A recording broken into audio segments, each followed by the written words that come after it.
well? Well, I think for the vast majority of students they do, but there are plenty of issues that that have come up recently, including class size and a lot of other programs. The budget is going to be cut again this year in Manchester by a lot, it looks like. And so I think there are some issues where they're not following the contract. So as long as they follow the contract that they have with Hooksett, I think, yes, they serve Hooksett well. But if they're not following the contract, then no. Mr. David. I think that Manchester Central and West are educationally fine schools. They, an education is what you put into it. However, the demographics of Central and West are clearly not what Hooksett is. So I think there needs to be some sort of balance in there. So there is educational, they can provide the information, but can they provide a quality of sociological aspects? Well, not so certain. Thank you. Ms. Regan. I believe that every child is an individual, and Manchester, West, and Central, and even Memorial may offer some great opportunities for some of our children, but not every child. Every child, just like every one of us, is an individual and should be treated differently and fairly to help reach their career goals in their life and accomplish the achievements that they've set out to achieve. There are some deficiencies in Manchester that need to be addressed, and I think we need a much tighter rein on what they're doing. Thank you. Mr. Sullivan? I think we have a good education that we receive, students receive from Central and West. They do have an option between Central and West. There are certainly issues. There would be issues even if Hooksett had a high school right next door. We wouldn't be able to offer everything. What we need to do is, which we have, apply the pressure to Manchester to make sure they have held their contract. We did that. We got results, and what we need to do is continue to do that, and I think we've been doing that. Maybe 10, 12 years ago we may have not been, but we're doing a good job, and they're great schools. Thank you. Mr. Pearl? I think it depends on when you take the snapshot. Unfortunately, the structure of their funding goes down one year, up another year. They're locked in with the city. So it's not just the school department's fault, but if they lose funding. 2 or 3 years ago, they laid off like 100 teachers. I was at the meeting when the superintendent told us that they had hired them all 90%, they were back to staff. But I asked him, how many of the teachers that you laid off came back and how many were new? It was about 50%. So just through that budget cycle, they lose that stability. Hooksett, we have great stability, and some of the other high schools are able to continue that, so you keep good teachers. They don't run to another school where there's better stability. Thank you. Thank you. Okay, now next question, we'll start with Mr. Damon. This is a 1-minute question. School board members must balance the interests and needs of students on the one hand and taxpayers on the other. Occasionally, a policy or budget position puts these interests at odds with each other. In these cases, would you be more likely to vote for the students or for the taxpayers?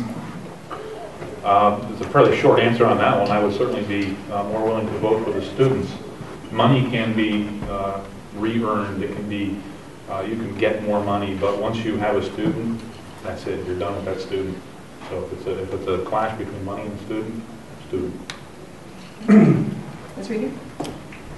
I think if it was between the taxpayers and the students, I always look at things a little differently and try to find a compromise. I think out-of-the-box thinking sometimes is where you need to go, especially in today's economy, and really look at how you could come to some sort of compromise that would benefit both parties.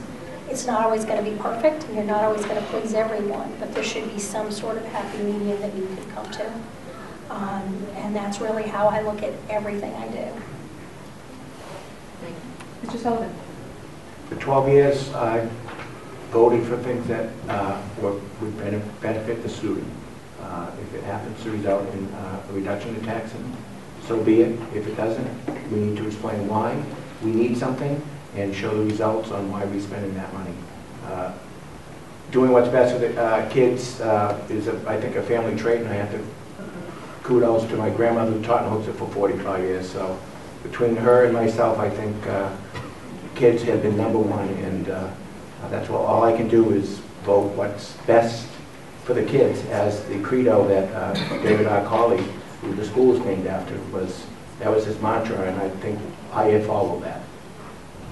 Thank you. Ms. Pearl? I don't think it's a realistic question. As a school board member, you create a budget, you submit it to the budget committee, they make changing.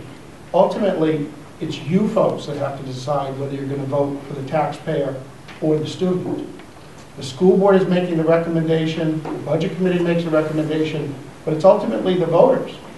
Whatever that number that comes back, the school board has to decide what they can do with that money. They have a bottom line budget. But I do not see a scenario where you're voting yes for the student and no for the taxpayer. Maybe more so on the budget committee, but ultimately at the poll where we'll all be going soon. Thank you. Mr. Peters? Yes, I don't see it as a choice between student and taxpayer at all, and maybe that's where my education experience would help. It doesn't mean you throw more money at the students and that's better for the students and worse for the taxpayer, or vice versa. There's many, many things that can be done, and they're not pitted against each other. I think you do what's best for the students with what the taxpayers have given to you. Okay. Thank you. We've gone through everything, right, on that one? Yes. Yeah, Yes. sorry. All right, next question is 1 minute. We'll start with Ms. Regan.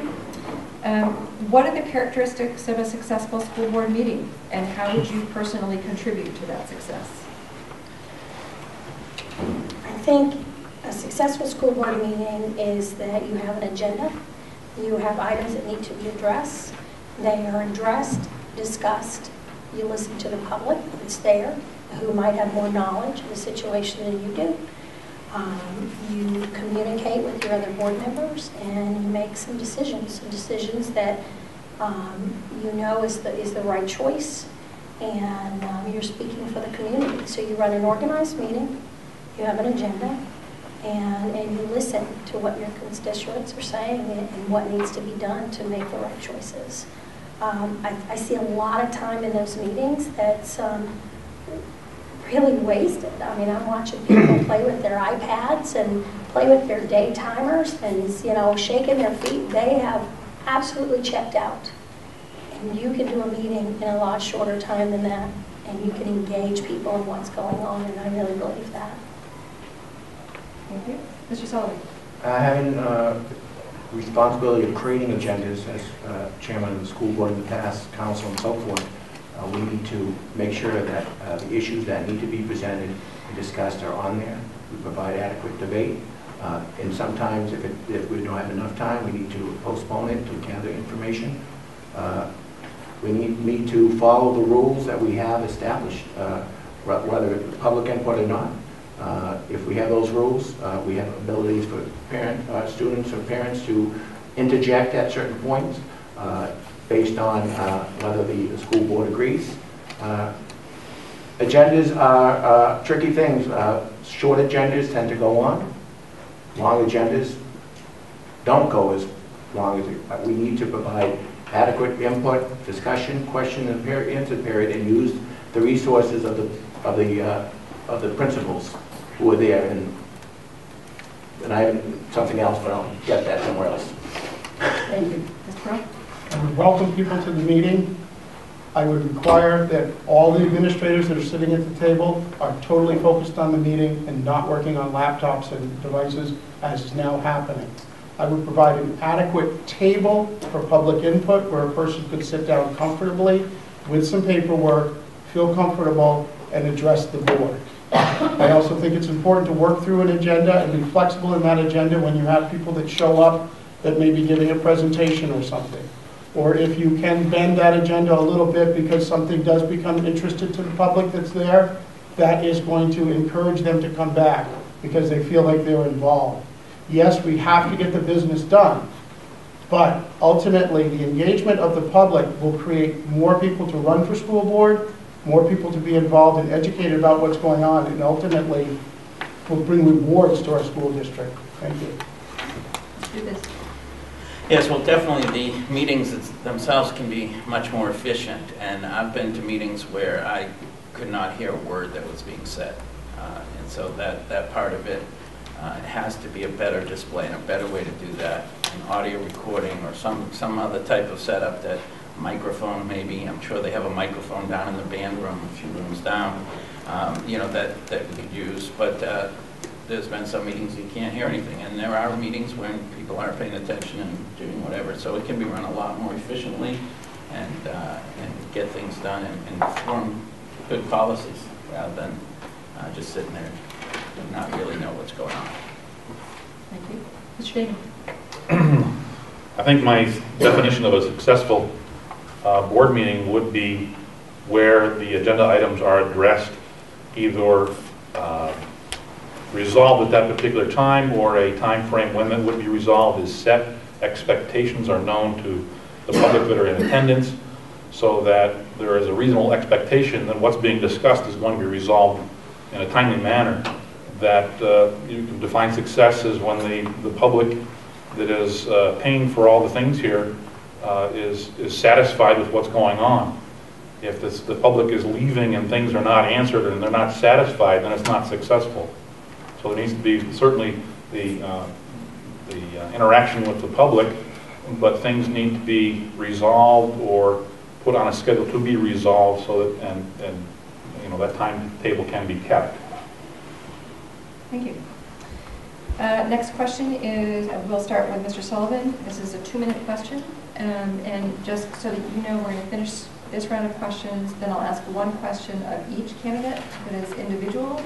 And at that point, if you have questions from the audience, we'll take those. Please put them in writing and give them to Mary Farlow. Okay, Mr. Sullivan, if state and federal resources for education continue to dwindle, much greater pressure will be exerted on the Hooksett school budget. In that case, what, if anything, at this point, do you believe might be a valid target for reducing expenditures in the district's budget? Or how else might you consider closing the budget gap? Probably the most difficult question so far from my point of view. What we need to do is, as I mentioned before, Hooksett has shown that we're able to reduce the cost per student and gain high marks on student achievement. Money is not necessarily the answer, and I think providing the resources, being creative, coming up with efficiencies that we have over the last 12 years, which does result in some fund balances. Some fund balances are high school issues. That's something we need to work on. To pinpoint things, we probably could work out by looking at supplies, whether we can work with the town or collectively with other school districts within the SAU to reduce paper costs by getting bulk. That certainly is one thing right off the bat. Beyond that, it's tough to gauge that because we have to figure out exactly what we're going to have. And at each year, we have a different figure that we have to deal with. The fluctuation of state funds from the Clear Knot Division is not an easy task. We need to look at the budget fully, and if we're going to reduce, the only thing we should not be reducing right off the bat is things that have direct impact on student learning, this child-centered programs. Other areas that don't have direct impact on the students certainly could be looked at. Insurance savings, we did go with another group and we found insurance savings which existed last year and will exist today and next year. Thank you. Mr. Pearl. While sitting on the budget committee this year, I made the motion to cut the funding for a curriculum coordinator. I believe in a bottom-up theory of education in our school. What a staff you have of educated people, some with master's degrees, so forth, specialties. I feel that we should pay stipends to those people in the grade levels to do the curriculum coordination. Stipends are very efficient. They can be targeted They can save money. We don't pay benefits on stipends. I think it also empowers the teachers to use some of the education they've got in their master's program to create curriculum. That brings them into the process. You'll start getting 120% out of them when it's their curriculum that's being